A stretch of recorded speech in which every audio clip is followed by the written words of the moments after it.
Computer science engineering ఈ పేరు వినగానే మనందరికీ గుర్తొచ్చేది high packages, AC cabins, laptop ముందు కూర్చొని కోడింగ్ చేయడం. కానీ నిజంగా సిఎస్సి అంటే అదేనా? ప్రతి ఒక్కరూ సిఎస్సిని ఎందుకు చూస్ చేసుకుంటారు?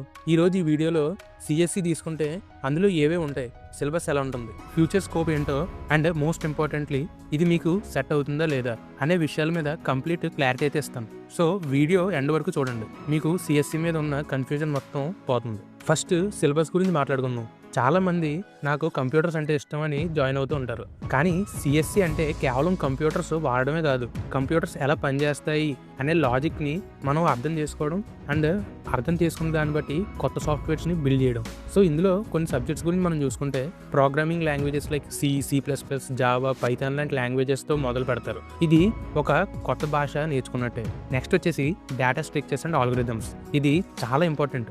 ఒక ప్రాబ్లమ్ని ఎంత ఫాస్ట్గా, ఎంత తక్కువ మెమరీతో సాల్వ్ చేస్తాము అనేది ఇక్కడ మనకు నేర్పిస్తారు. కంపెనీస్లో ఇంటర్వ్యూస్ అన్నిటికీ దీని మీదే డిపెండ్ అయితే ఉంటాయి. అండ్ నెక్స్ట్ వచ్చేసి core fundamentals like database, operating systems and computer networks, computer architecture, computer design ఇలాంటి సబ్జెక్ట్స్ కూడా ఉంటాయి. అంటే డేటా ఎలా స్టోర్ అవుతుంది, ఇంటర్నెట్ ఎలా పనిచేస్తుంది, ఇలాంటి కాన్సెప్ట్స్ అన్ని ఈ సబ్జెక్ట్స్లో కవర్ చేస్తారు. అండ్ ఇప్పుడు సిఎస్సి ఎవరికి సెట్ అవుతుంది? ఇక్కడే చాలా మంది తప్పు చేస్తూ ఉంటారు. సో ఇప్పుడు ఎవరెవరికి సెట్ అవుతుంది అనేది మనం క్లియర్గా చూద్దాం. ముందుగా ప్రాబ్లమ్ సాల్వింగ్. మీకు పజిల్ సాల్వ్ చేయడం ఇష్టమా? ఏదైనా కాంప్లెక్స్ ఇష్యూ వస్తే ఎండ్ వరకు వెళ్ళి సాల్వ్ చేసి ఓపిక ఉందా? అలా అయితే మీరు సిఎస్సిని చూస్ చేసుకోవచ్చు. అండ్ నెక్స్ట్ వచ్చేసి లాజికల్ థింకింగ్. ఇది ఇలా ఎందుకు అవుతుంది అని లాజిక్ వెతికే అలవాటు ఉంటే మీరు కోడింగ్ని ఎంజాయ్ చేస్తూ నేర్చుకోవచ్చు. అండ్ నెక్స్ట్ వచ్చేసి కంటిన్యూయస్ లెర్నింగ్. టెక్ వరల్డ్ ప్రతిరోజు మారుతూనే ఉంటుంది. ఈ రోజు ఉన్న టెక్నాలజీ రేపు ఉండకపోవచ్చు.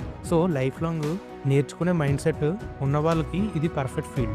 సో ఈ 3 క్వాలిటీస్ మీలో ఉంటే సిఎస్సి అనేది మీకు సెట్ అవుతుంది. ఇప్పుడు మనం కెరియర్ పార్ట్స్, అందులో ఉన్న స్పెషలైజేషన్స్ గురించి మనం మాట్లాడుకుందాం. ఇంజనీరింగ్ కంప్లీట్ అయ్యాక సిఎస్సి వాళ్ళకి చాలా ఆప్షన్స్ అయితే ఉంటాయి. కేవలం సాఫ్ట్వేర్ డెవలపర్ మాత్రమే కాదు, వెబ్ డెవలప్మెంట్ అంటే వెబ్సైట్స్ని బిల్డ్ చేయడం, app development android or iOS యాప్స్ని క్రియేట్ చేయడం, and AI and machine learning. ఇప్పుడు ఉన్న ట్రెండ్ ఇది. మిషన్స్కి మనుషుల్లాగా ఆలోచించే శక్తిని ఇవ్వడాన్ని ఇందులో మనకు నేర్పిస్తారు. And next cyber security. డేటాని హ్యాకర్స్ నుండి ఎలా కాపాడాలో ఇందులో నేర్పిస్తూ ఉంటారు. అండ్ నెక్స్ట్ వచ్చేసి డేటా సైన్స్. హ్యూజ్ డేటాని అనలైజ్ చేసి బిజినెస్ డెసిషన్స్ని తీసుకోవడానికి ఈ డేటా సైన్స్ని అయితే వాడతారు. ఇదంతా కాకుండా గేట్ ఎగ్జామ్ రాసి హయ్యర్ స్టడీస్కి వెళ్ళొచ్చు, లేదా పాత్ బ్రేకింగ్ స్టార్టప్స్ని కూడా మీరైతే స్టార్ట్ చేయొచ్చు. అండ్ ప్యాకేజెస్ విషయానికి మనం వస్తే స్కై ఇస్ ద లిమిట్.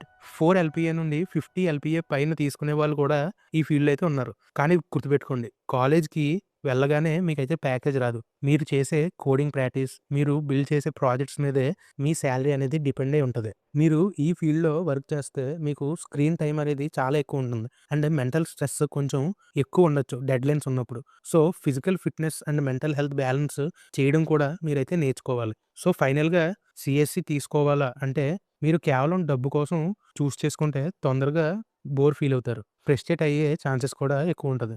కానీ మీకు టెక్ అంటే ప్యాషనేట్గా మీరు ఉండుంటే ప్రతిరోజు కొత్తగా ఏమన్నా నేర్చుకోవాలి, ఏదైనా క్రియేట్ చేయాలి అనే ఒక మైండ్ సెట్ ఉంటే సిఎస్సి మీకు ఒక గోల్డ్ మైన్ లాంటిది.